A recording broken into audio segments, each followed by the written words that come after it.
व्यक्ति में अपने जीवन के प्रति निष्ठा हो, सदाचरण की भावना हो तथा कर्तव्य पथ पर सदैव आरूढ़ रहने की जिजीविषा हो, तो वो व्यक्ति अपने जीवन में क्या नहीं प्राप्त कर सकता है। ऐसे ही एक कहानी हम आपके सामने रख रहे हैं। मंगल जंगल से लकड़ियां काटकर अपना जीवन निर्वाह करता था। एक दिन वह शहर की ओर जा रहा था। उसे एक ऐसा आदमी मिला जो पैदल चलते चलते थक गया था। उसका नाम सूरज था। उसने मंगल से कहा, भाई मैं बहुत थक गया हूँ, कृपा करके मुझे अपनी बैलगाड़ी में बिठाकर शहर छोड़ दोगे। मंगल ने उसे अपनी बैलगाड़ी में बिठा लिया। दोनों में अच्छी दोस्ती हो गई। रात होने के कारण सूरज ने मंगल को अपने घर में रोक लिया। दूसरे दिन पूर्णिमा थी। सूरज ने मंगल से कहा, मंगल आज मैं तुम्हें एक ऐसा दृश्य दिखाऊंगा जिसकी तुमने कभी कल्पना भी नहीं की होगी। उसे देखकर आश्चर्य में डूब जाओगे। मेरे नगर के राजा का एक प्रधान खजांची है। उसका सिद्धांत है खाना पीना और आनंद से रहना। वह कहता है एक न एक दिन मनुष्य को सब कुछ छोड़कर जाना पड़ता है, अतः संग्रह से कोई लाभ नहीं है। मनुष्य को अपने जीवन में ही अपने द्वारा उपार्जित वस्तुओं का उपभोग अवश्य कर लेना चाहिए। न तो खजांची प्रतिदिन बड़े ठाट बाट से भोजन करता है, पर पूर्णिमा की रात वह जिस ढंग से भोजन करता है वह देखने योग्य होता है। उसका भोजन सोने के बर्तनों में तैयार किया जाता है। वह जिन बर्तनों में भोजन करता है वह भी सोने के ही होते हैं। वह जिस पाटे पर बैठकर भोजन करता है वह भी सोने का ही होता है। खजांची नीचे से लेकर ऊपर तक पीले परधानों से सुशोभित रहता है। उसके शरीर पर भी सोने के अमूल्य आभूषण रहते हैं। उसके नौकर और उसका रसोइया भी पीले वस्त्र तथा स्वर्ण आभूषण धारण किए रहते हैं।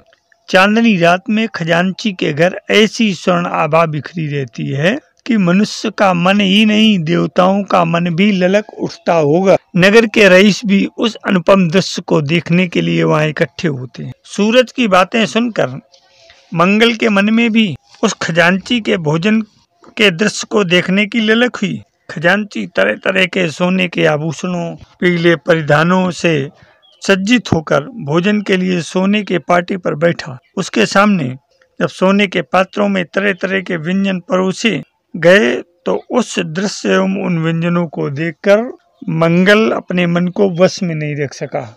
तो उस दृश्य एवं उन व्यंजनों को देखकर मंगल अपने मन को वश में नहीं रख सका।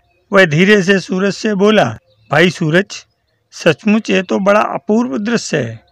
काश मैं भी एक दिन ऐसे ढंग से इसी तरह का भोजन करता, पर क्या ऐसा कभी संभव हो सकता है? नहीं, इस गरीब के जीवन में यह कभी नहीं हो सकेगा। हालांकि मंगल ने बहुत ही धीरे स्वर में अपनी बात सूरज से की थी, पर खजांची के कानों में मंगल की यह बात पहुंच गई। खजांची ने दृष्टि उठाकर मंगल की ओर देखा। उसे मंगल के मुखमंडल पर कुछ अनूठापन सा दिखाई पड़ा। उसे लगा कि इस मनुष्य के शरीर के भीतर कोई चमत्कार है। खजांची जब भोजन कर चुका तो उसने मंगल को अपने पास बुलाया। उसने उसकी ओर देखते हुए कहा, मैंने तुम्हारी बात सुन ली है। तुम पूर्णिमा की रात मेरे ही समान भोजन करना चाहते हो ना? इसके लिए तुम्हें कठोर तप करना पड़ेगा। क्या तुम इसके लिए तैयार हो? मंगल बोला, श्रीमान, यदि एक दिन मुझे आपके समान भोजन करने का अवसर प्राप्त हो तो मैं तप क्या, पहाड़ भी उठाने के लिए तैयार हूँ। खजांची सोचता हुआ बोला, नहीं, तुम्हें पर्वत नहीं उठाना पड़ेगा। तुम्हें 3 वर्षों तक खेतों में काम करना पड़ेगा। मंगल बोल उठा, श्रीमान, मैं अपनी इच्छा की पूर्ति के लिए आपके खेतों में काम करने के लिए तैयार हूँ, पर 3 वर्षों के बाद मुझे आपके समान भोजन करने का अवसर प्राप्त होगा ना? खजांची ने दृढ़ता पूर्वक कहा, अवश्य प्राप्त होगा। मंगल लकड़ियां काटना छोड़कर खजांची के खेतों में काम करने लगा। वह दिन भर खेतों में पसीना बहाता और रात में मजदूरों के साथ खा पी कर सो जाया करता। मजदूर उसके मधुर मृदु व्यवहार पर मुग्ध थे। वे उसे अपना मसीहा मानते थे। धीरे धीरे 3 वर्ष बीत गए। मंगल की लगन, मेहनत और उसके प्रेम से 3 वर्षों में खजांची के खेतों में इतना अनाज पैदा हुआ कि उसके लिए रखना भी कठिन हो गया। खजांची मंगल के श्रम पर मुग्ध हो गया। साथ ही उसके मन में विचार पैदा हुआ यह मनुष्य साधारण नहीं है। 3 वर्ष के बाद मंगल पुनः खजांची के सामने उपस्थित हुआ। खजांची ने प्रेम भरे स्वर में कहा, मंगल, मैं तुम्हारे परिश्रम पर बहुत प्रसन्न हूँ। मैं 24 घंटे के लिए तुम्हें अपने भवन का मालिक बना रहा हूँ। तुम्हें अधिकार होगा, तुम चाहे जो करो, चाहे जैसा भोजन करो। मंगल ने निवेदन किया, श्रीमान जी, मैं आपके भवन का मालिक बनकर क्या करूँगा? मैं तो केवल एक दिन आपके समान भोजन करना चाहता हूँ। खजांची बोला, पर तुमने जिस लगन और मेहनत से काम किया है उसे देखते हुए तुम्हारी ये मजदूरी भी बहुत कम है। तुम 24 घंटे के लिए मेरे भवन के मालिक हो। खजांची ने अपने सभी नौकरों को बुलाकर आदेश दिया, मंगल 24 घंटे के लिए मेरे भवन का मालिक है। उसकी आज्ञाओं का पालन तुम लोगों को उसी तरह करना होगा जिस तरह मेरी आज्ञाओं का पालन करते हो। भवन का मालिक बनने पर मंगल किंग कर्तव्य विमूढ़ हो गया। वह समझ नहीं पा रहा था कि उसे क्या करना चाहिए और क्या नहीं। बस उसे एक ही बात याद थी, कल पूर्णिमा की रात है, मैं खजांची के समान ही भोजन करूंगा। मेरी इच्छा पूरी होगी, मेरा जीवन धन्य बनेगा। दूसरे दिन पूर्णिमा की रात थी, चांदनी खिली हुई थी। मंगल खजांची के समान ही सज धज कर सोने के पाटे पर भोजन करने के लिए बैठा। उसके सामने सोने के पात्रों में तरह तरह के व्यंजन रखे गए। वह खाने ही जा रहा था कि उसे एक बिच्छू दिखाई पड़ा। बिच्छू ने मंगल की ओर देखते हुए प्रणाम किया। मंगल के हृदय के भीतर दिव्य प्रकाश पैदा हुआ। उस प्रकाश से अपने आप को उसने देखा कि सारा विश्व उसके भीतर है, सारा ब्रह्मांड उसके भीतर है और सारे प्राणी उसके भीतर हैं। मंगल ने बिना किसी मोह के अपना भोजन उस भिक्षु को दान कर दिया। खजांची आश्चर्यचकित हो उठा। उसने आश्चर्य भरे स्वर में कहा, मंगल, तुमने यह क्या किया? जिस भोजन के लिए तुमने 3 वर्षों तक श्रम किया उसे तुमने भिक्षु को दे दिया। मंगल बोला, मैंने ठीक ही किया श्रीमान जी, जो मैं हूँ वह भिक्षु भी है। मैंने भोजन किया या भिक्षु ने किया, एक ही तो बात है। खजांची मंगल के कथन पर मुग्ध हो उठा। वह बोला, मंगल, मैं सदा सदा के लिए तुम्हें अपने घर का मालिक बना रहा हूँ। मंगल ने मालिकाना आग भी उस भिक्षु को दान में दे दिया। मंगल के इस भोजन दान की बात राजा के कानों में पड़ी।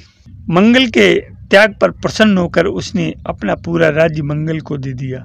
पर मंगल ने राजा के राज्य को भी भिक्षु को दान में दे दिया।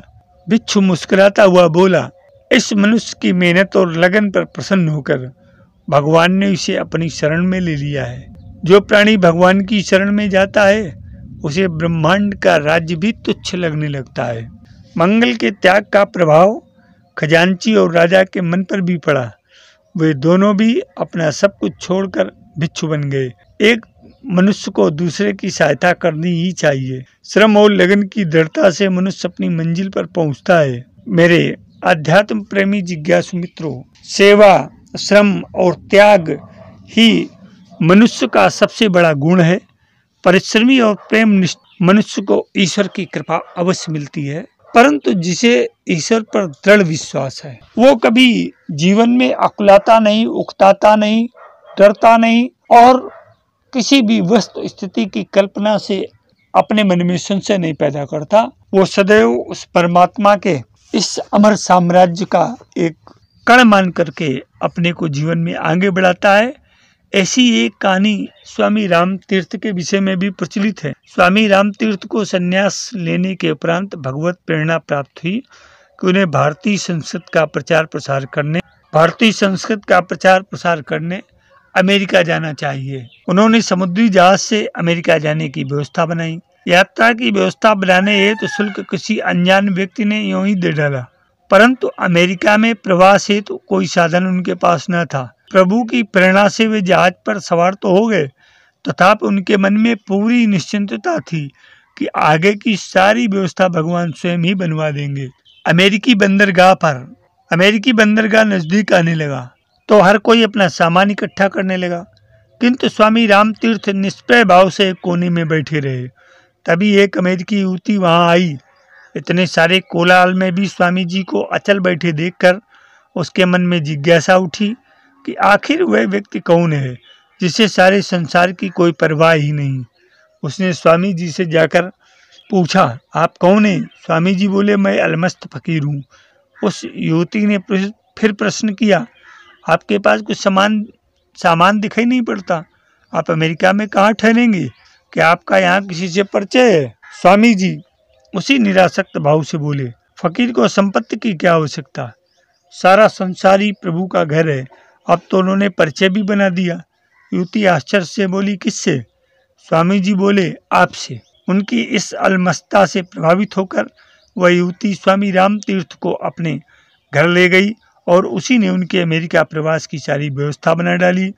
भगवान पर भरोसा हो तो रेगिस्तान में भी झरना फूट सकता है।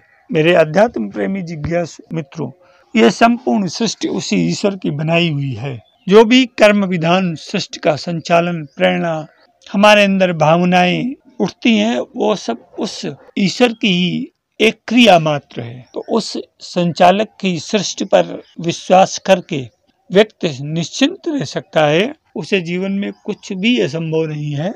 इसलिए आप भी केवल श्रम, सेवा और त्याग पर ही, अपनी कर्तव्य निष्ठा पर ही और अपने भावनाओं को, प्रबल भावनाओं के वेग को सदैव सामाजिक समर्पण के लिए तैयार रहें। आपका तो भला ही होगा ही, इससे संसार का, समाज का, राष्ट्र का भी उत्थान संभव होगा। सफल जीवन की यात्रा के इस अंक में आज यहीं तक, शेष अगले अंक में। धन्यवाद।